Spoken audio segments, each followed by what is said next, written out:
Ave Maria Purísima, sin pecado concebida, sin pecado concebida, sin pecado concebida. Sumainyo ang kapayapaan. Buhay po ba ang Diyos? Magandang umaga po, mga minamahal. Maganda nga po ba ang umaga sa inyo? Bagamat katanghalian na po, ano po? Sa larangan ng pagbati po, kung umaga, umaga. Kung tanghali, tanghali. Kung hapon, hapon. Kung gabi, gabi. Kaya lamang po, ang kapatirang Divine Mercy sa tuwin na po ang batian ay magandang umaga. Tama po ba? Nauunawaan na po ba yung bakit magandang umaga kahit na hapon at tanghali, gabi? Sapagkat ang umaga ay walang katapusan, ang pag-asang kaliwanagan. Buhay po ba ang Diyos? Paumanhin po kanina doon sa mga nagbabanyo. Ano po, patawad po. Ayoko lang po kasing, siyempre po, hindi na po yung sakop ng gawain. Kumbaga, sarili pong tahanan nila yaon. Kung pwede po kayong pumasok doon, kung nagpaalam po kayo sa may-ari, mahirap naman pong masabing yung mga pasyente na yan, pati doon nakikipasok-pasok na walang pasintabi. Di po ba? Sino man po ang may tahanan, di po ba't magpapaalam bago ka pumasok? Kahit nakakilala mo pa, kakatok ka pa rin, di po ba? Para po makaiwas tayo doon sa hindi marapat na usapin. Tama po ba? Sapagkat kung paano po nililinis nilang tahanan, kasi naman po may mga pasyenteng kung ano yung kinain, doon na lamang po tinatapon kung balat na yung candy. Huwag naman po magdaramdam sapagkat yan po ang pawang katotohanan. Magwawalis po sa palibot. Mayroon naman pong baso doon, subalit doon po tinatapon ang balat kung saan. Di po ba? At yan po ay pawang katotohanang nasisilayan, hindi lamang po nagrereklamo. Saan nga po ba gamutan ng makikita ninyong ganyan? Sige nga po. Saan po bang gamutan yung makikita po ninyo na meron po kayong kalayaang pumasok diyan, meron po kayong upuan habang nagbabanyos, at yung hindi naman nagpapabanyos ay dito po naghihintay. Kung gusto po doon sa labas. Subalit yung pong pumasok tayo ng tahanan, ng may tahanan, magpasintabi po tayong magsabi. Ano po? Hindi naman po kayo sisitahin kung nagpaalam na kayo sa may-ari. Subalit kung hindi po, gawin pong magpaalam bago pumasok. Kaya nga po mayroon na po ako, di po ba? At dito na po ang pintuan. Ibig sabihin, labas na po doon sa sakop ng gawain. Buhay po ba ang Diyos? Buhay po ba ang Diyos? Sapagkat iba't iba po ang pag-uugali ng tao. Mayroon pong malawak ang pangunawa, may makitid ang pangunawa. Di po ba? Mayroon pong tahimik ang kagustuhan, ayaw ng magulo. Mayroon pong tao, kanya-kanya po ang ugali ng tao. Mayroon pong tahimik, pero nasa loob po ang kulo. Ano po? Mayroon pong madaldal, madada, subalit mabuti ang kalooban, mabait.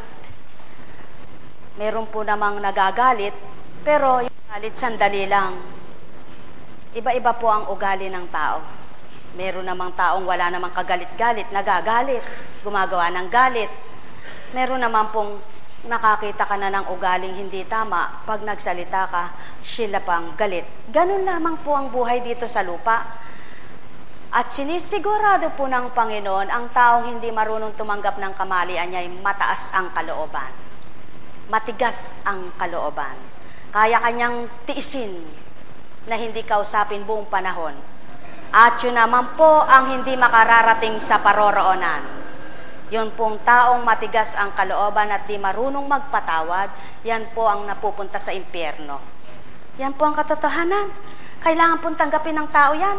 Yung di marunong magpatawad, magpakumbaba, talagang hindi po karoroonan ay langit, kundi impyerno. Bakit po?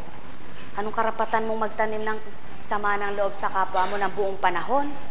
Kung ang Diyos nagpapatawad, ikaw di ka marunong magpatawad, di po ba? Kaya't hindi patatawarin ng Diyos ang di marunong magpatawad. Kaya nga po may taong ngayon meron, bukas wala. Kasi mayroon nga pong taong walang pakialam sa kapwa. Hindi po ba? At mayroon naman pong taong kahit mayroon siya, mababa pa rin, mapagpakumbaba, mapangunawa, at mapagmahal ng kapwa. Mayroon naman pong kapag nagkaroon, ang alam niya lang ang sarili niya.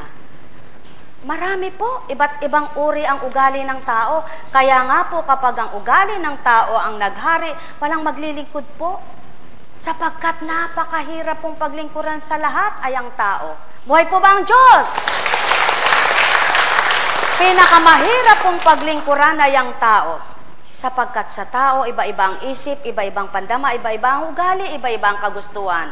Subalit, sa kabila man ng iba't iba ang pag-uugali ng Ama, may espiritong ibinaba upang doon ay magbahagi ng mabuting loob, mabuting isip, at mabuting pagnanasa.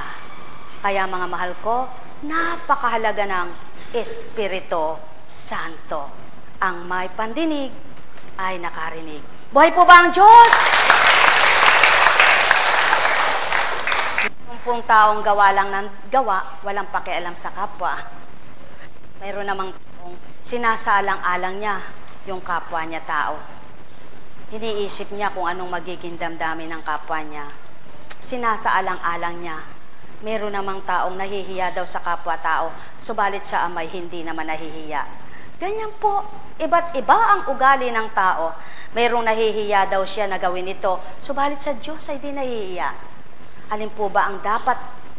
Hindi po ba't ang pinakamahigit na dapat gawin ng tao ay ang mahiya ka sa nabuhay sa'yo, bumuhay sa'yo, nagbigay ng buhay sa'yo? Siyang unang kahiyaan mo at katakutan, sapagkat siya lamang ang pumapatay ng walang nakakaalam. Buhay po ba ang Diyos? At siya rin ang bumubuhay ng walang makakakita. Ang kapwa mo, makikita mo gagawin sa'yo. Makikita mo iaalay sa'yo. Subalit ang Ama, nag-aalay, bumubuhay na walang nakakakita kahit na sino. Ang may pandinig ay nakarinig. Buhay po ba ang Diyos? Yan po ang pawang katotohanan, mga mahal ko. Nagpapagaling ng hindi nakakakita ay tao. Subalit nagpapagaling na di man makita ng tao, nagpapakita naman ng lahat ng hiwaga sa tao. Sino po yaon? Walang dilit iba, kundi ang Diyos Ama, Diyos Anak, Diyos Espiritu Santo. Pinakamahirap pong ituwid sa tao ay ang taong may sariling katwiran. Pinakamahirap pong ituwid sa tao ay ang taong magaling. Pinakamahirap ituwid na tao ay ang walang kasalanan. Sapagkat kapag ang tao ay nagsabing wala akong kasalanan, napakahirap ituwid. Kapag ang sabi ng tao ay ako'y magaling, napakahirap pagalingin. Kapag sinabi ng taong siya'y mabait, napakahirap bahaginan ng totoong bait. Sapagkat walang tunay na banal, tunay na mabait, tunay na magaling, kundi ang Diyos na buhay. Buhay po ba ang Diyos? Gaano ka man kagaling, gaano ka man kapangyarihan, gaano ka man katalino, at gaano ka man kabuti, walang papantay sa kabutihan, kagalingan, kapangyarihan ng Ama. Kaya ikaw tao, magpailalim ka sa bumuhay sa iyo. At upang makita mo naman kung paano ka magpailalim, tanawin mo rin ang kapwa mo, matuto ka rin dumama sa kapwa mo, at tuturan mo rin ang mabuti. Tuturan mo ang mabuti, tutulan mo ang masama. Buhay po ba ang Diyos? At yan ang pawang katotohanan, mga minamahal ko, muli ang may pandinig ay nakarinig. Buhay po ba ang Diyos?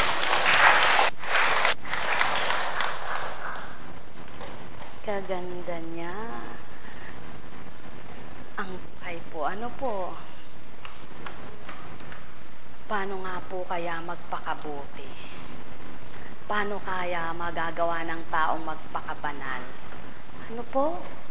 Alam niyo po, yan po ang sa tuwin ay tanong ng Ama. Mga anak, paano kayo bubuti kung may sarili kayong kabutihan? Paano